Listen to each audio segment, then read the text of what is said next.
My name is Wendy Morgan, and 12 days before my sister's wedding, my mom texted me one sentence that made me very, very calm. The sentence was this: "You're not coming to the wedding. This family doesn't want you there." Then, 3 seconds later, my dad added his contribution: "You make us look low class just by being there." I was sitting at my desk at the time. My assistant Hannah was sitting 4 feet away. The leather binder from my sister's wedding was open in front of me. 8 months of work, $26,000 of my own money. Every single vendor contract signed in my own name, with the same Mont Blanc fountain pen Vivian had given me for my 30th birthday. I read the text twice, I smiled, and I texted my mother back 4 words. "So you're choosing status over blood." Then I picked up my office phone and made 18 calls in 40 minutes. Because here is the thing my mom forgot when she sat down to type that text. I had paid for the venue, I had paid for the florist. I had paid for the caterer, the DJ, the photographer, and the cascading wisteria she had specifically requested for the entrance arch. And what I did next? In a Holiday Inn ballroom, 12 days later, in front of every Ashford? No one in that family could have planned for it. Welcome back to Hidden Family Revenge. If you have ever been quietly cut out of your own family to keep up appearances with someone they wanted to impress, this one is going to feel familiar. Drop a comment with the word receipts if you have ever held the paperwork your family forgot you had. And please subscribe, because what happened at the Holiday Inn ballroom is something I am still telling people about a year later. I own a small event planning company called Westbrook Events.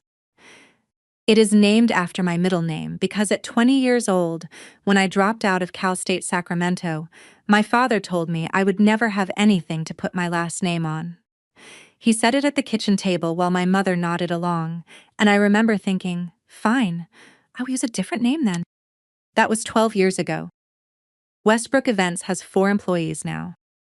We do mostly mid-tier weddings and corporate retreats in the Sacramento area.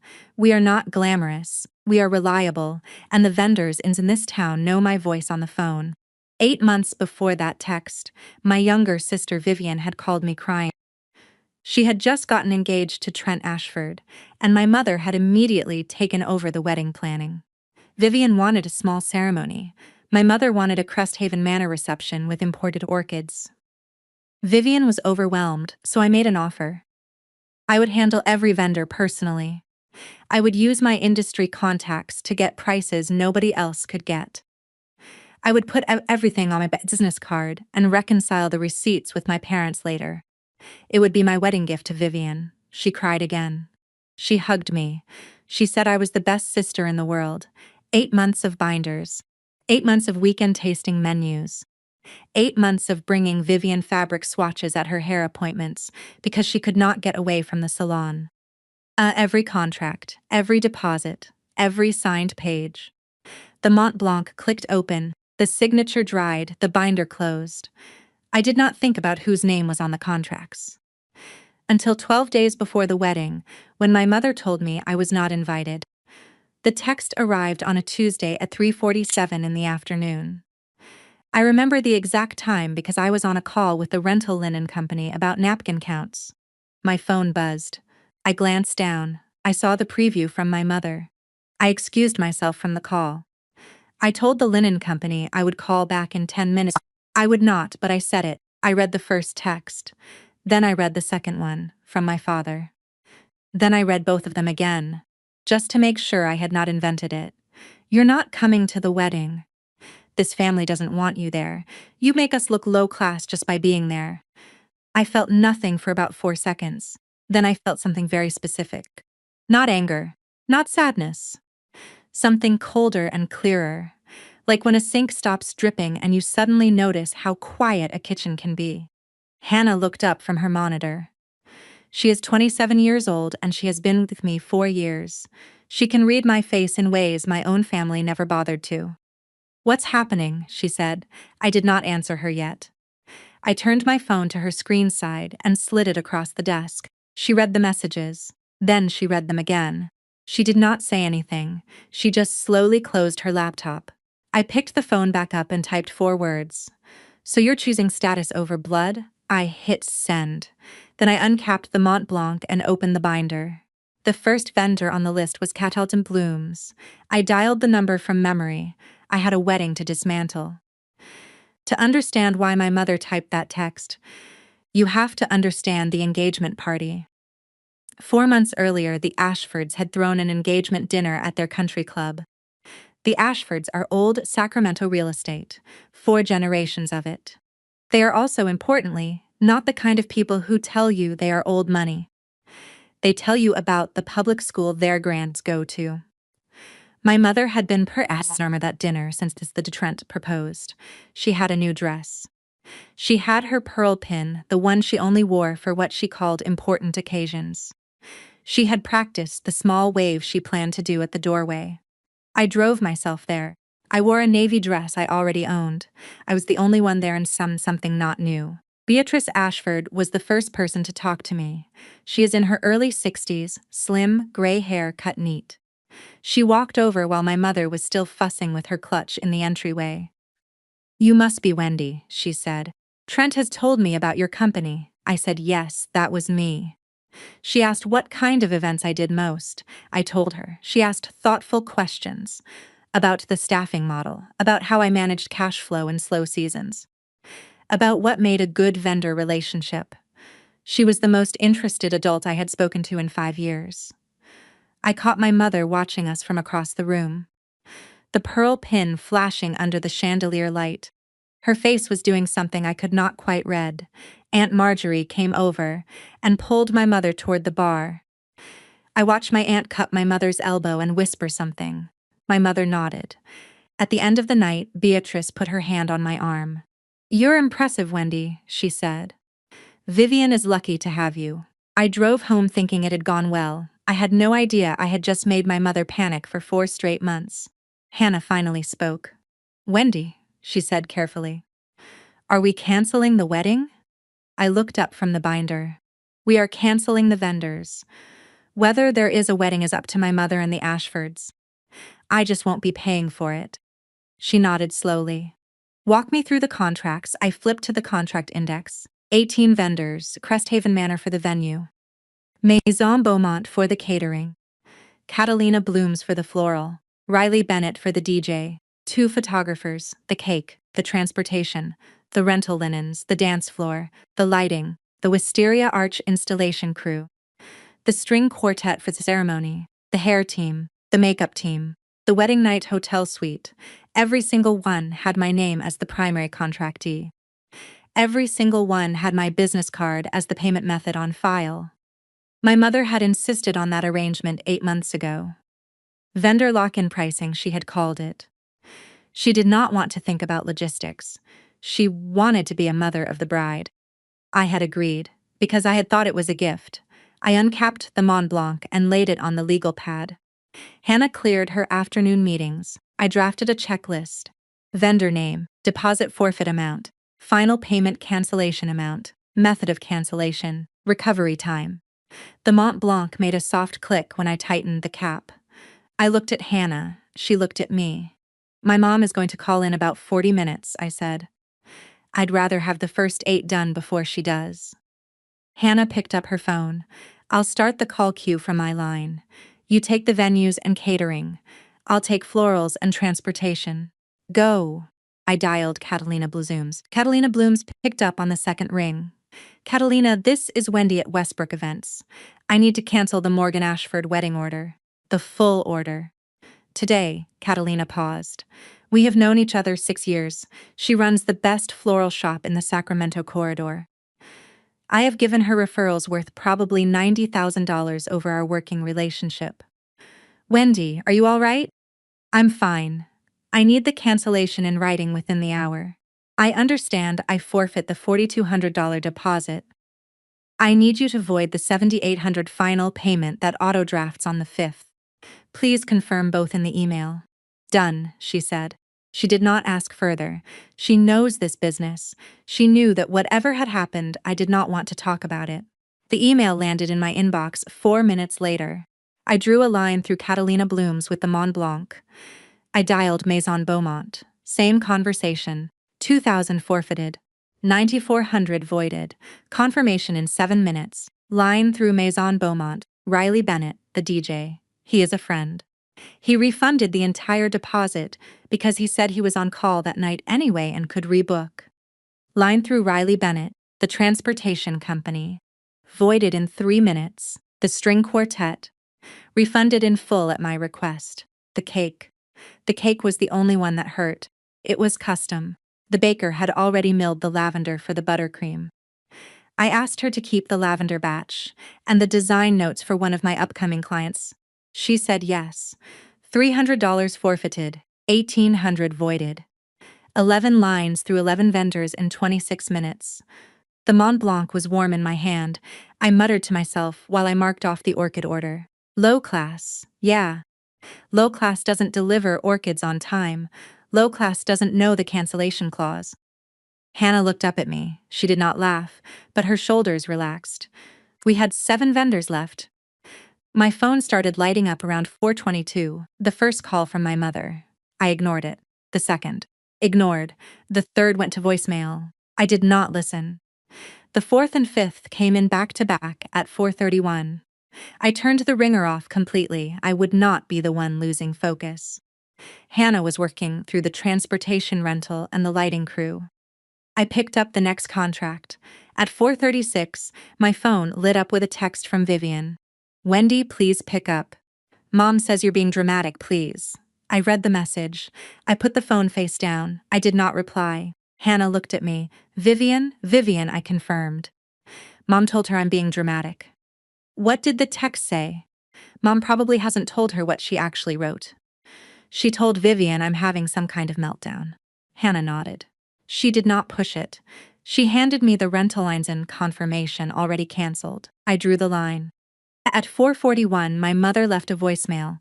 The phone showed the duration. 2 minutes, 11 seconds. I did not play it. The string of texts after that came in groups. From my mother. From Aunt Marjorie. From my father finally, at 4:53. Wendy, your mother is upset. Call her back. I did not call him back. I did not call her back. I had Cresthaven Manor to cancel, and I wanted to do that one in person. I checked the binder. The venue contract was at the front. $18,000 in final payment, scheduled to autodraft Friday morning. $4,000 deposit forfeit on cancellation. I picked up the phone and dialed the direct line to Eric, the venue manager at Cresthaven. I had $18,000 to pull back from the brink. Eric picked up on the first ring. He always does. Wendy, tell me good news. Eric, I'm canceling the Morgan Ashford wedding, full cancellation, tonight. He was quiet for 2 seconds, then he said, Wendy, the deposit is $4,000. The final 18 is set to draft Friday. You're losing the $4,000 on cancellation, but I can stop the 18 if you confirm in the next 30 minutes. Confirm. Refund the 18 to the card on file. I want the cancellation email tonight. He took a breath. Are you sure? I'm sure. Wendy, you realize what this means for them. We are 11 days out. I realize, Eric, they have 11 days.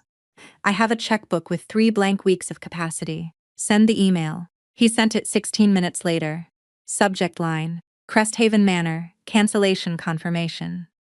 Refund of $18,000 processed to Westbrook Events business card ending in 4482.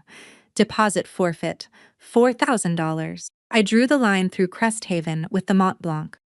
The binder had 4 vendors left. I would handle them in the morning.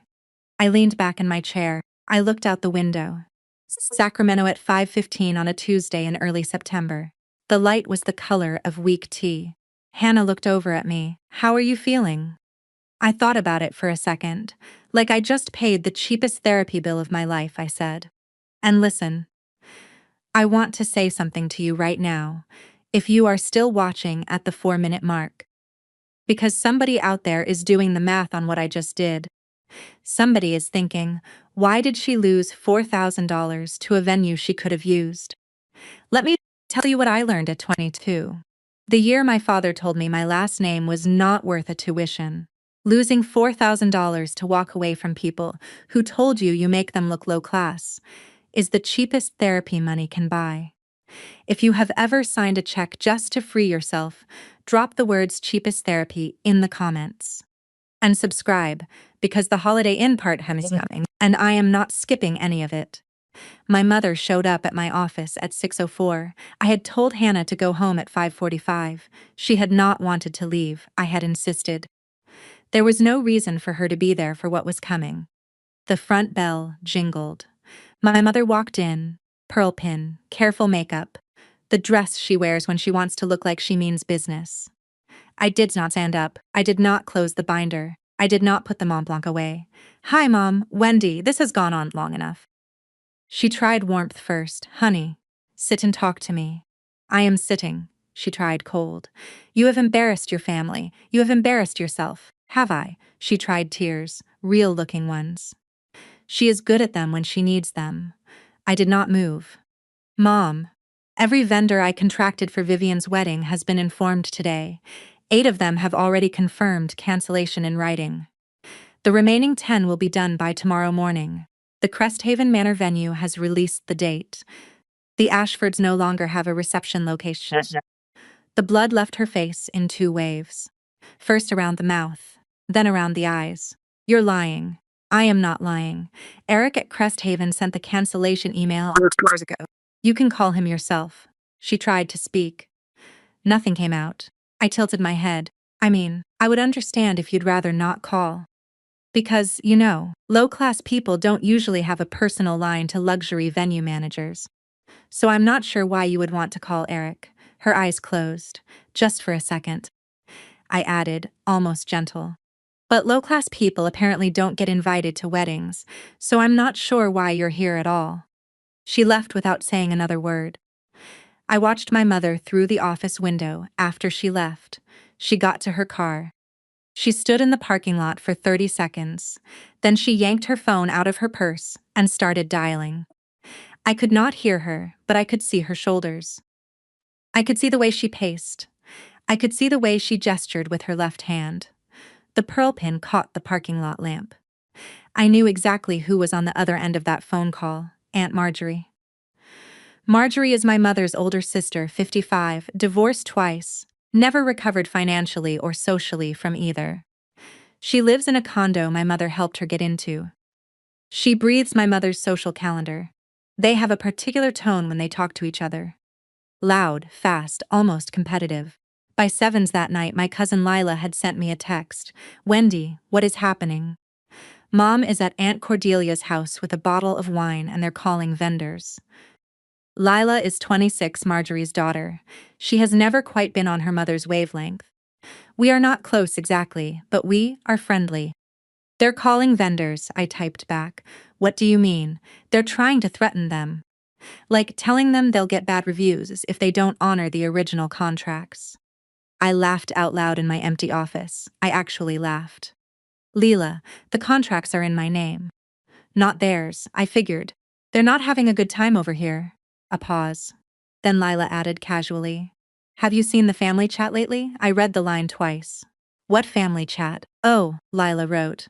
"Oh, Wendy, the group with Mom, your mom and your dad. They've been planning to ease you out for like 2 years." I sat very still.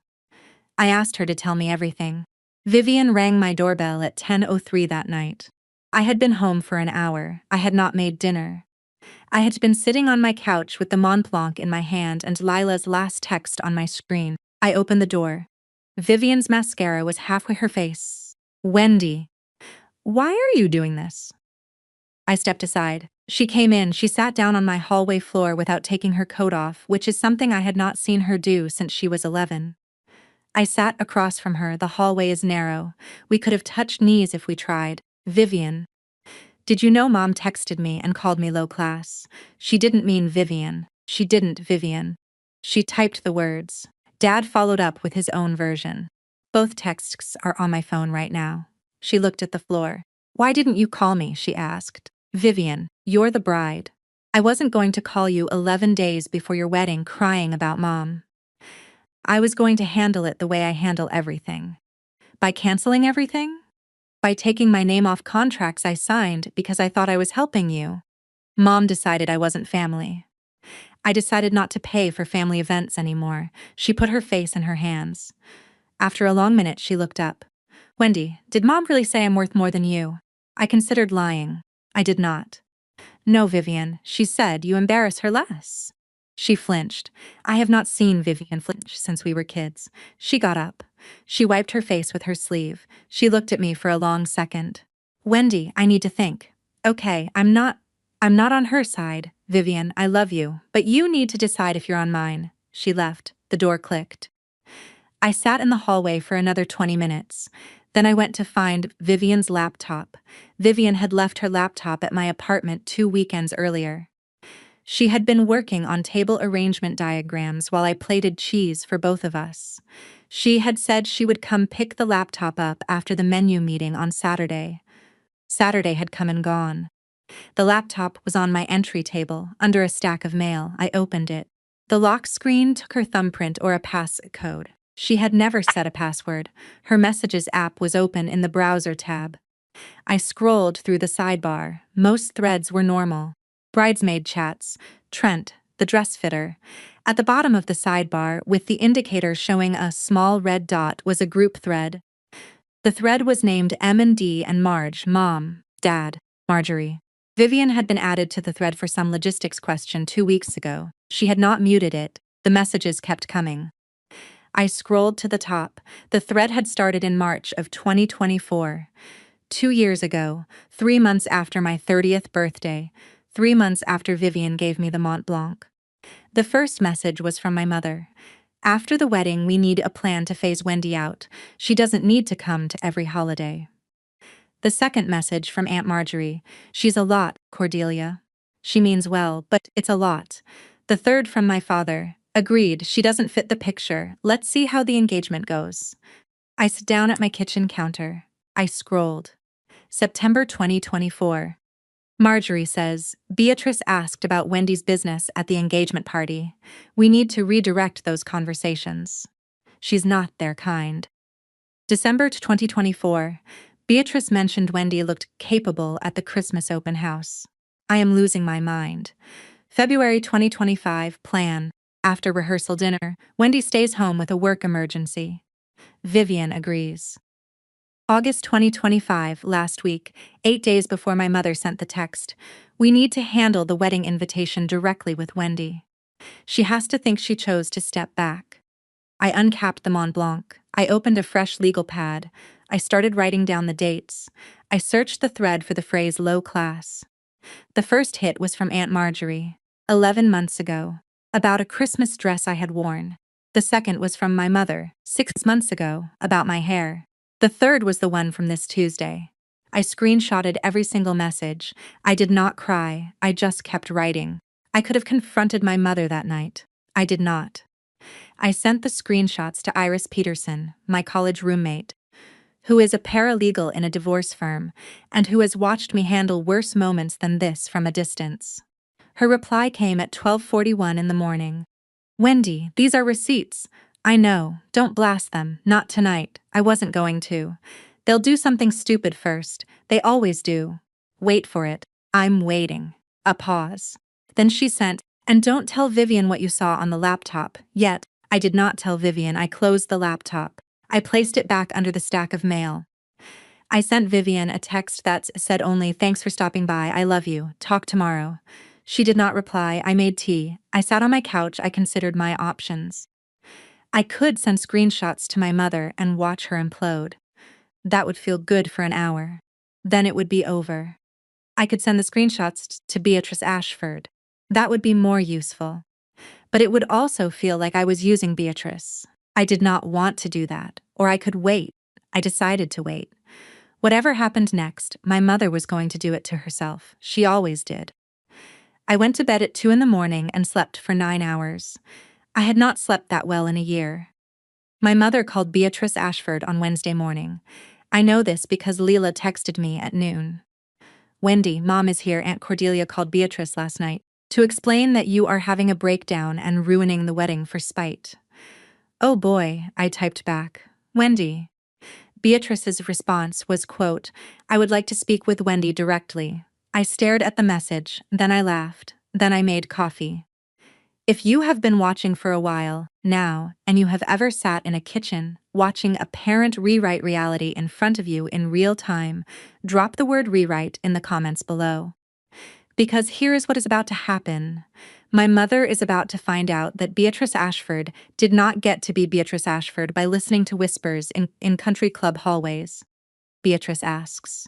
And then she asks again, and then she looks at the paperwork. Beatrice's secretary called me at 4:14 that afternoon. I had been expecting the call. She was warm, pleasant, direct, Miss Morgan. Mrs. Ashford would like to invite you to her home for tea on Friday afternoon at 3 o'clock, if you are available. I am available, Mrs. Ashford asks that you bring any documents related to the wedding planning. She mentioned vendor contracts, receipts, whatever you have.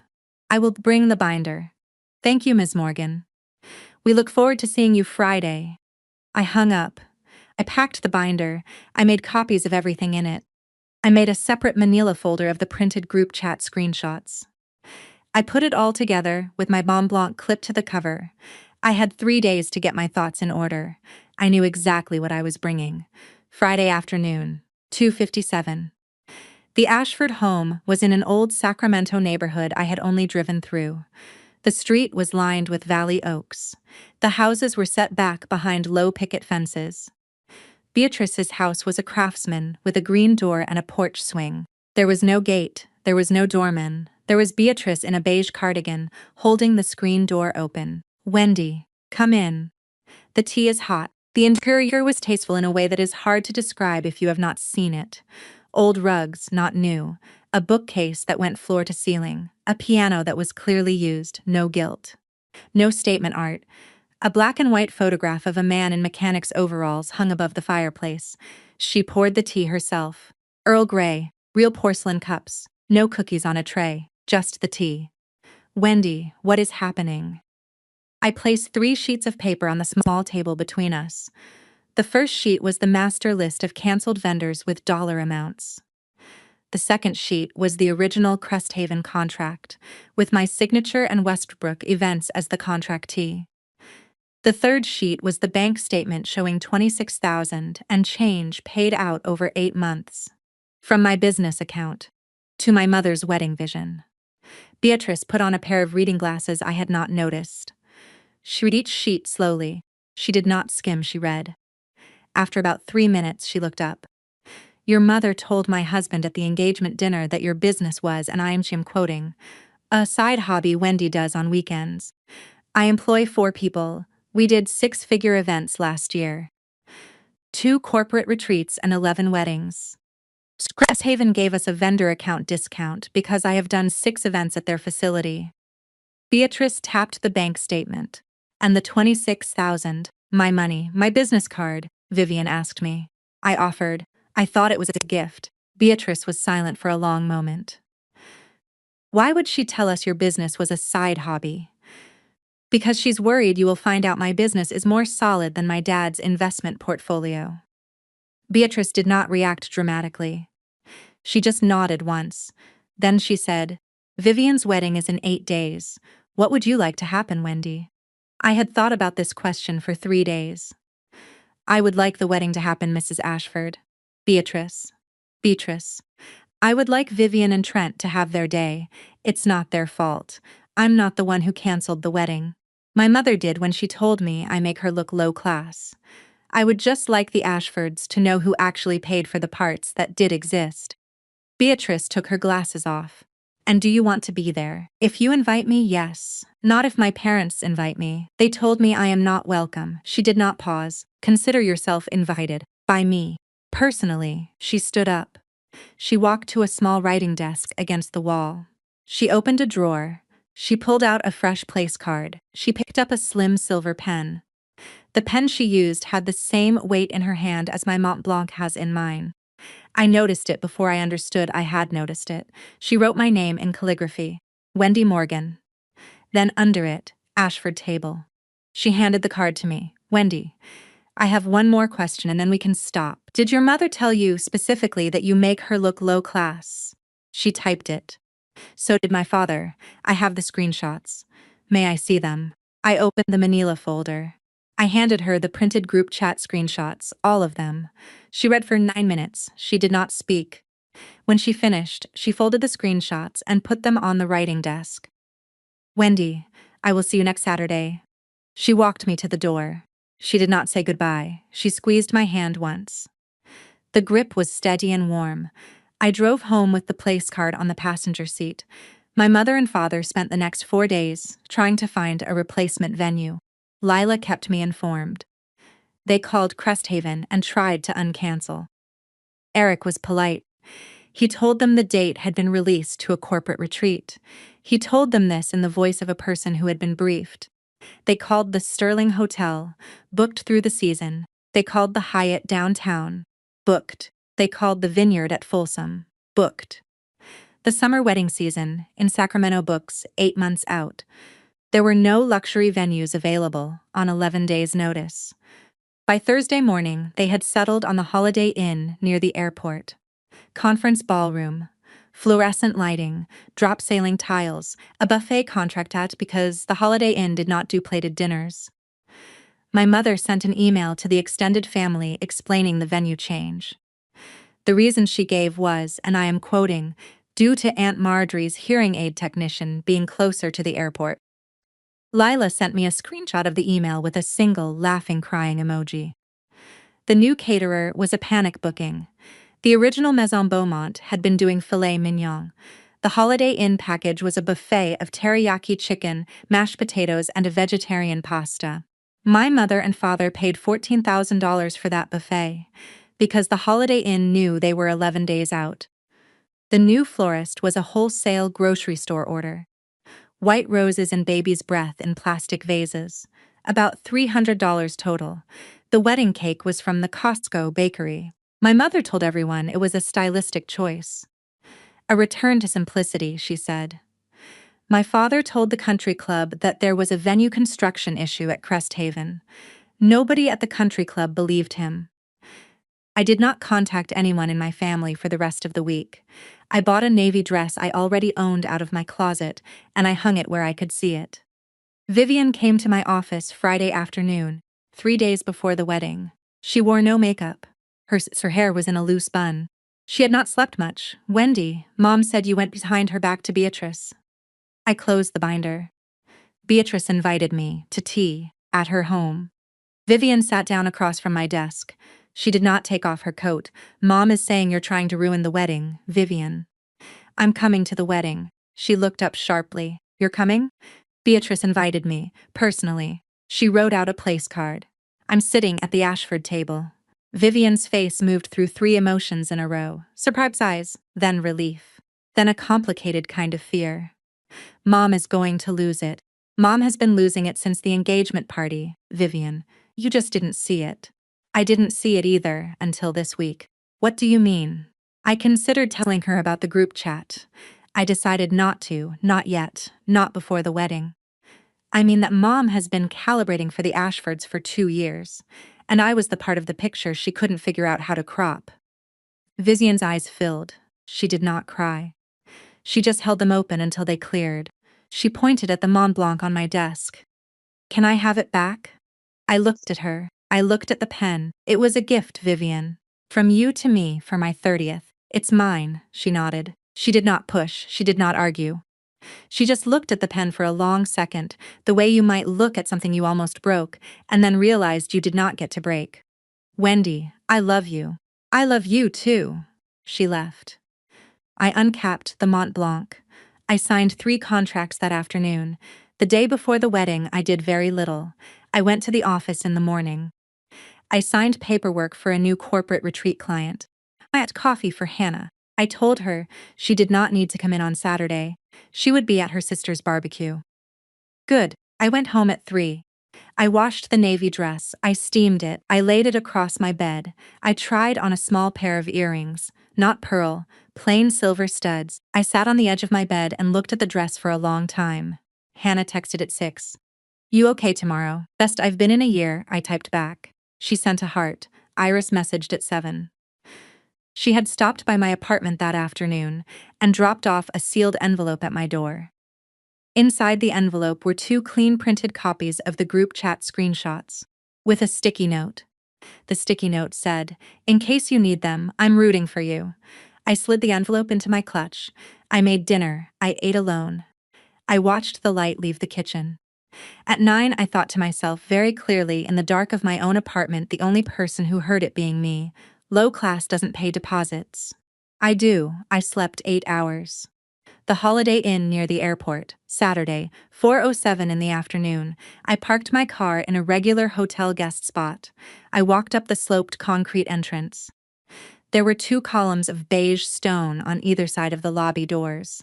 They were trying very hard to look like a venue and not a roadside hotel. The lobby had the smell of fluorescent carpet cleaner. A sign on an easel said, "Morgan Ashford Wedding, Ballroom B." The font was the Holiday Inn corporate font. There was a directional arrow. I followed the arrow. The hallway carpet was diamond patterned. The drop ceiling tiles had brown water stains in 2 places. Someone had set up a little floral arrangement at the entrance to Ballroom B, white roses, baby's breath. Grocery store quality. My mother was standing at the door. She wore the same dress she had worn to the engagement party, the pearl pin, heels. She was greeting cousins. She had her social face on. She saw me coming down the hallway. She froze mid-handshake with my cousin Brett. Her hand went rigid in his. Brett looked confused. My father, who was 3 feet behind her, turned around when he saw her freeze. He turned a shade of gray I had never seen on a living human. Aunt Marjorie, who was standing near the gift table, said audibly across the hallway, "What is she doing here?" I kept walking. I did not look at any of them. A small voice at my elbow said, "Wendy, it was Beatrice." She had walked out of the ballroom to meet me. She was in a soft gray dress. She tucked her arm through mine in a way that was unmistakable. "Cordelia, Wendy is sitting with us at the Ashford table. I hope that is not a problem." My mother opened her mouth. She closed it. She opened it again. "Of course," she said. The 2 syllables were brittle. Beatrice did not wait for further response. She walked me past my mother into the ballroom. She squeezed my arm as we crossed the threshold. The ceremony was at 4:30. The ballroom had been split with a temporary partition, chairs on one side for the ceremony. Buffet stations on the other side covered with cloths. The chairs were standard hotel issue. They had been wrapped in white covers with cheap sashes. The sashes were tied unevenly. Vivian came down the makeshift aisle in her dress. The dress, at least, was beautiful. She had paid for that herself. Trent waited at the front. He looked steady. He looked at her the right way. Whatever else was happening in this family, he was the right person for her. I sat at the Ashford table near the front. Beatrice on my right, Gerald Ashford, Trent's father, on my left. Gerald is 64, quiet, the kind of man who watches more than he talks. The officiant did the standard ceremony. Vivian read her vows, Trent read his. They exchanged rings. It took 30 minutes. My mother kept turning her head to look at me. My father's jaw was locked the entire time. When the officiant said, "You may kiss the bride," I clapped, because it was Vivian, and she was getting married, and she had been my baby sister. Vivian's eyes met mine across the room. She did not look away. She smiled at me. A small one, but it was real. The partition was wheeled back. The room was reconfigured for the cocktail hour. The buffet stations were uncovered. The fluorescent lights buzzed overhead. The ceremony was fine. The reception was where everything broke. 6:08 in the evening. Cocktail hour. The bar was a portable hotel bar. The bartender wore a Holiday Inn polo. The signature cocktail my mother had originally planned, a lavender French 75, had been replaced by a generic Chardonnay and a tray of Coors Light bottles. I stood near the bar with a glass of water. My mother came across the ballroom toward me. Her heels clicked aggressively on the temporary dance floor. She did not stop until she was 8 inches from my face. "How dare you?" she hissed. I did not step back. I did not lower my voice. I did not raise it either. "Mom, you're at a wedding. Be quiet. You ruined this," she said, louder now. People 3 tables over were starting to look. "Mom, I asked you to be quiet. Once. Look at this place," she hissed. "Look at what you did. Look at what your jealousy has cost this family." A voice behind her said, very calmly, "Cordelia." Beatrice had crossed the room. Gerald was with her. Trent was a step behind. Vivian was at Trent's elbow. Cordelia, would you mind joining me for a moment? There is something I would like to clarify in front of the family. My mother turned. She tried to smile. The smile did not land. Beatrice, we don't need to make a scene. I agree, Beatrice said pleasantly, which is why I would like to clarify this at the family circle. The toasts are scheduled in 10 minutes anyway. We can take care of it now. She did not wait for my mother to agree. She gently turned and walked toward the center of the ballroom. Gerald followed. Trent followed. My mother had no choice. She followed too. I followed last. The center of the ballroom had been cleared for the toast. A small podium had been set up. A microphone was on a stand. Beatrice ignored both. She walked into the center of the cleared space. She turned. She faced the family circle. 22 family members had wandered closer when they saw the movement. Some were holding drinks. Some had set them down. Aunt Marjorie was at the edge. Her face had gone strange. Trent Ashford tapped his glass once with a butter knife. Just once. The room went quiet. Family, Beatrice said. Her voice was not loud. It carried because the room was waiting for it. My husband and I have been spending time getting to know your family these past months. I want to clarify something that has been confusing us. My mother's smile was at full tension. The pearl pin glinted under fluorescent light.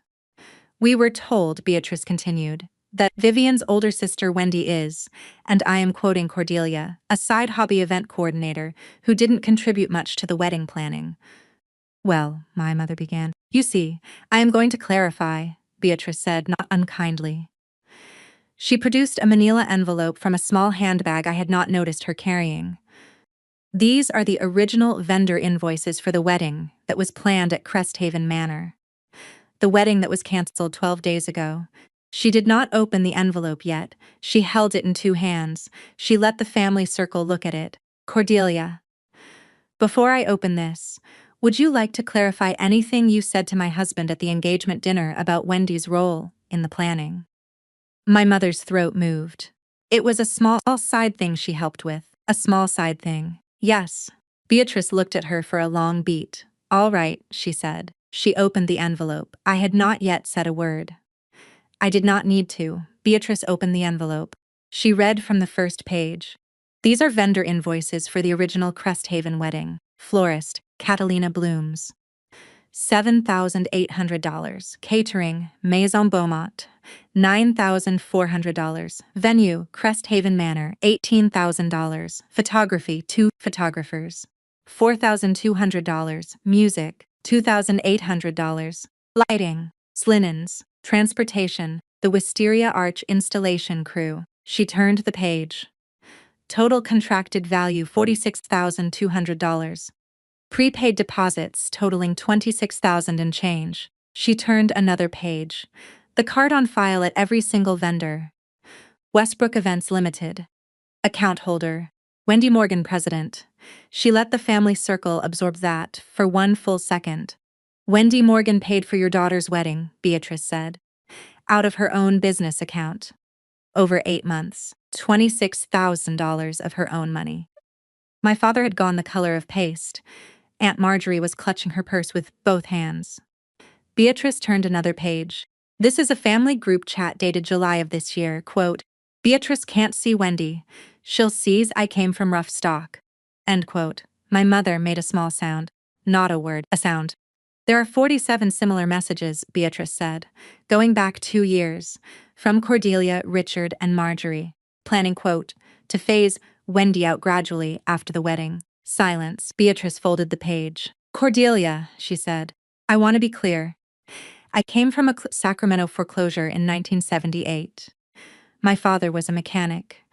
I built this family's real estate company with my husband from a single duplex. I have no patience for class theater. I never have. And I cannot abide it being performed for my benefit at the expense of someone's daughter. She turned to the rest of the family circle. Wendy Morgan paid for your daughter's wedding, she repeated. And you told her she makes you look low class. The phrase landed. The phrase landed like nothing I have ever heard land in a room. Aunt Marjorie sat down on a banquet chair as though her knees had given out. My father did not move, did not speak, did not breathe. I still had not said a word. My mother tried. She tried, the way drowning people try. Wendy offered, she said. The words came out at high pitch. She offered $26,000 because she's a generous person, Beatrice said. You told her she's an embarrassment. Those are different transactions, dear. Beatrice. You don't understand. There was history. I understand history fine. I understand it from a chat thread you wrote in. I read all of it last night. I had it printed twice. My mother turned to my father. She turned the way a person turns to a husband for cover. For backup. My father was a stockbroker. He calculated for 30 years for a living. He calculated for 2 seconds. He said nothing. He did not look at her. He did not look at me. He looked at the floor. That was when something in my mother broke. Not the lying. Not the exposure. The not being defended. She turned back to Beatrice. Her voice was small. It wasn't supposed to be public. None of it was supposed to be public, Cordelia. That's how it works. People say one thing in a chat thread and another at a country club, and they think no one will hold both pages in their hand at the same time. I am holding both pages. Vivian stepped forward. Mom, she said, her voice was breaking. Vivian, you don't understand. Mom, you told me Wendy didn't want to come. You told me she was sick. You told me last week she was choosing to step back. Vivian, Mom, I understand fine. Vivian crossed the open floor. She walked all the way to me. She stood beside me. She did not take my hand. She just stood beside me. It was enough. I spoke once at my sister's wedding. It was not a toast. It was 3 sentences. I looked at my mother. Her makeup was sliding in a way that was new to me. Her pearl pin was crooked at the collar. I said, Mom, you told me I make this family look low class. My voice was very level. It was, I realize now, the calmest my voice has ever been in a public space. You spent 2 years strategizing how to make me feel like I chose to leave. I didn't choose. I just stopped paying for people who wouldn't say my name. I did not raise my voice. I did not pause for effect. I did not perform. I turned to Vivian. Vivian, be happy. Trent is a good person. I leaned in and kissed my sister on the side of her head. The way I used to when she was 11. The way I had not done in 7 years. Then I walked toward the door. Beatrice's hand brushed mine as I passed her at the edge of the family circle. Drive safely, Wendy, she said softly. I walked across the diamond-patterned hallway carpet. I walked past the cousins frozen at the gift table. I walked past my father, who finally looked up at me as I went by, and whose face had no expression on it, and I did not stop. I walked out the lobby doors. I walked across the sloped concrete entrance. I walked to my car. I got in. I sat there for 40 seconds. I started the engine. I drove home in evening light. Sacramento at 6:45 in September. Pink sky over the Valley Oaks. I did not cry until I got into my own driveway. Then I cried for about 10 minutes. Then I made tea. I was home by 8. My phone had been on silent in my clutch. I took it out, 23 texts, 8 missed calls. I scrolled through. Hannah at 6:52. Iris texted me. Are you okay? Iris at 7:06. Beatrice was a queen. I love her. Are you okay? Lila at 7:10 says, and I am crying. You were perfect. Aunt Marjorie left 10 minutes after you did. They are saying nothing. 2 of the original Cresthaven vendors had heard through the industry grapevine. Eric at Cresthaven sent, whatever happened tonight, your account is in good standing. Always. I did not open my mother's voicemails. I did not respond to my father's 2 texts. I made tea. I sat on my couch. I watched the steam. On Tuesday, 3 days later, a small cream-colored envelope arrived in my mailbox.